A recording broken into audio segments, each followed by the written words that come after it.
సంధ్యాదీపాన్ని ఎలా వెలిగించాలి, ఎప్పుడు వెలిగించాలి, ఎక్కడ వెలిగించాలి? సంధ్యాదీపం వెలిగించడం కోసం మళ్ళీ స్నానం చేయకూడదు, అది అతి అవుతుంది.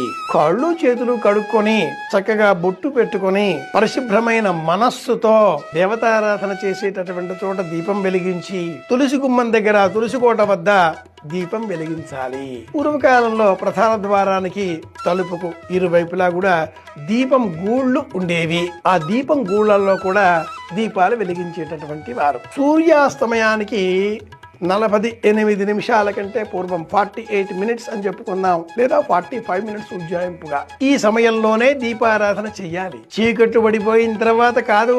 సూర్యాస్తమయం అయినప్పటికీ లింక్ అనే రూపంలో మన ఇంట్లో వెలుతురు అలా కొనసాగుతూ ఉండడంతో సూర్యాస్తమయ భావన మనకు తెలియకుండా ఉంటుంది. ఇంటిలో సంధ్య లక్ష్మి అనుగ్రహంతో సంపదలు కలుగుతాయి.